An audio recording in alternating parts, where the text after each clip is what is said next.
Welcome sa ating YouTube channel, Main Reaction Vlog. For today's video, pag-uusapan naman natin, ito nga pong sinasabi nga po natin, no? Ito nga po palang movie ng Kat Den na sinasabing malaki daw, no? Mahigit, sabi natin, 500 or 600 or mahigit pa, no? Na 600 million. Sabihin na lang natin ganon. No?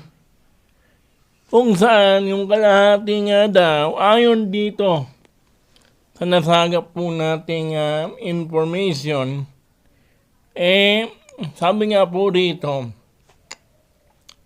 yung kikitain daw ng movie ni Alden at saka ni Catherine Bernardo ay mapupunta daw yung kalahati nito sa mga foundation. No, yung katulad nga po ng Sagip Kapamilya or Kapuso Foundation. Parang gano'n, no? Kung saan yung pera nga daw na nakikitain doon ay mapupunta raw sa mga nasalanta ng bagyo. No? Nakakapagtaka, no? Na ito nga po palang movie na ito ay ginawa pala para nga po sa isang charity work, no? Yan po yung pinapalabas po nila na yan po yung pinakabagong update, no? Pero nakakapagtaka lang, no? Saan ka naman ho makakakita? Marami rin ang mga nadismaya sa nasabing pelikula. Dahil nga, sabi ko nga sa inyo nung nakaraan, parang nga talagang Viva Max ang nasabing pelikula dahil hindi naman ganun talaga. Yun yung pinag-uusapan, yung sinasabing bed scene daw yung pinaka ultimate, no, sa lahat daw ng bed scene na ginawa ni Alden, no, kasi di ba mayroon tayong wholesome na bed scene ng mag-asawang Paul Curzon sa Destined to Be Yours, kung saan makikita naman po ninyo doon nga po sa kanilang teleserye na kung saan mayroon nga pong episode kung saan nagtanan nga po raw ito nga pong mga karakter ni Alden na sina Benji at Sinag. Di po ba sa Destined to Be Yours?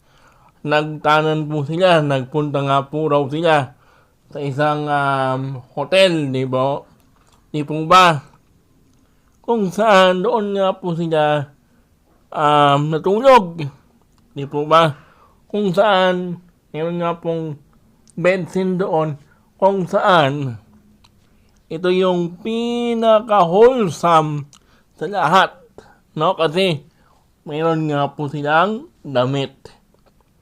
Di po ba? Bukod pa yung kina Alden at saka yung kay Jasmine Curtis Smith na teleserye na nung nakaraan pang taon, no, yung hindi ko na mabanggit, hindi ko na pumaalala yung title nung teleserye ni Alden with ng kapatid ni Ann Curtis, no? Yun nga po yun, no? kung saan yun po yung pinaka pangalawa. Na bukod pa yun sa Victor Magtanggol na mayroon din po silang bensin ni Andrea Torres. No? Ewan ko lang kung bensin nga ba yun or ewan ko lang ha. Hindi ko po alam yun. Kung meron nga po ba o nakalimutan ko lang. Tapos ito po yung pinaka-ultimate sa lahat. Bukod pa yun sa pulang araw na ginawa rin ni Alden at ni Tanya Lopez. Kaya na-issue rin si Alden at Tanya dahil doon sa bensin. Dahil doon sa bensin doon nga po sa bensin ni Tanya at saka ni Alden, ito, hindi yun masyadong pinag-usapan at hindi yun nag-trending. Ito yung pinaka-trending nila, yung kina Alden at saka yung kay Catherine. Kung saan, kauna-unahan sa history ni Catherine Bernardo na ginawa niya yung ganong bensin. Kung saan, talaga namang pinag-uusapan. Hindi po ba talaga namang makikitaan mo talaga ng talaga parang pwede na nga pong pumasa sa Viva Max yung part na yun ng movie ni Alden at saka ni Catherine Bernardo. At ito nga po pag-usapan mo natin itong kinita ng Imagine You and Me.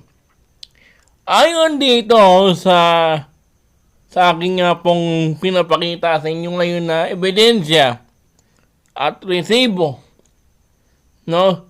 Galing po ito sa Facebook page ng Lionheart TV. Ang Imagine You and Me raw ay nakakuha ng 337.6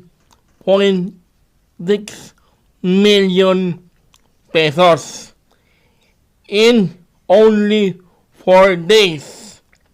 No? Sa 4 na araw na dumaan noong panahon na yun, ay nakakuha ng ganong halaga yung or ganon kalaki yung kinita ng Imagine You and Me ng Aldab.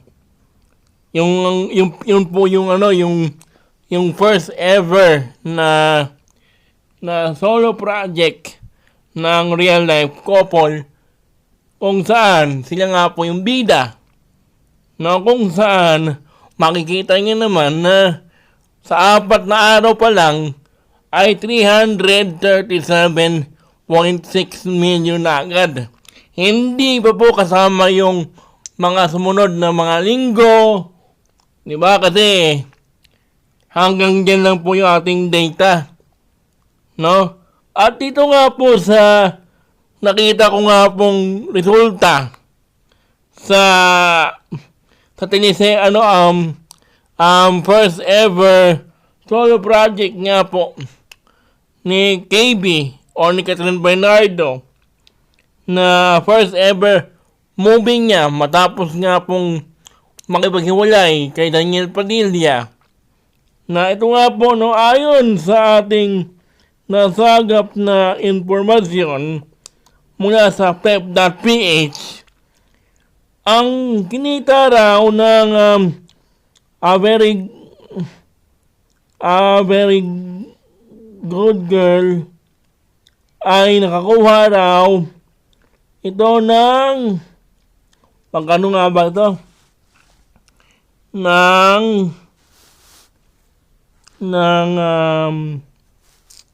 Makikita naman natin na 40 million. Na 40 million yung kinita ng a very good girl ni Catherine Bernardo. Ito yung first ever niya na movie na hindi po kasama si Alden or ito nga pong si Daniel Padilla. At dito nga po ako natawa mga kaaldab Kasi habang pinapanood ko nga po ito, or nakita ko nga po ito sa Facebook, ayon daw dito sa balitang ito, meron daw isang isang underwear or sabihin lang natin ito nga pong panty ang natagpuan sa loob ng isa sa mga sinihan kung saan pinanood or pinalabas ang nasabing pelikula. Grabe naman! No, nakakatawa. Kasi ka mo nakakita ano klaseng tao ito na sobrahan sa panonood ng kissing scene or bed scene ni Alden at saka ni Catherine Bernardo ay napahubad ng kaniyang panty sa loob ng sinihan o doon nga po sa CR. Sabihin natin doon na lang po sa CR, no? Kasi sobrang, hindi ko ma-imagine kung paano nangyari yung natagpuan daw ng isa sa mga staff o tagalinis ng sinihan kung saan man kung SM ba yan, sa Robinson po ba yan, na sinihan kung saan pinilabas ang nasabing pelikula. No, yan po yung nabigla ako rito mga kaaldab, sa nakita kong ebidensya at resibo na habang pinapanood ang isang hindi kaaya-ayang panoorin o yung isa sa mga sabihin nilang natin na X-rated o talagang super parental guidance na lang, no, yung talagang SPG kung ating tatawagin mga kaaldab, isa nga pong babae ang napahubad ng kanyang underwear matapos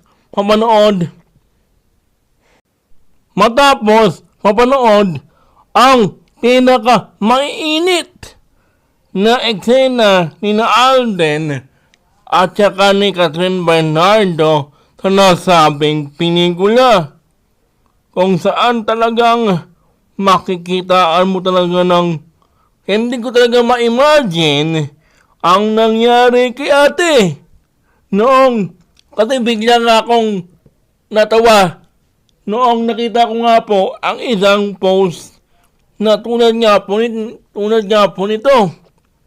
Kaya yan po yung ating pag-uusapan or ito nga po yung ating pinaka-latest na update ngayon. Hindi na natin pag-uusapan yung kay Panot, no? Kasi baka sabihin ng iba pinapromote natin si Panot, no?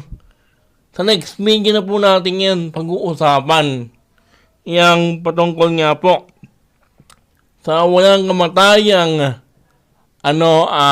wedding kuno ni Payne at saka ni Panot next.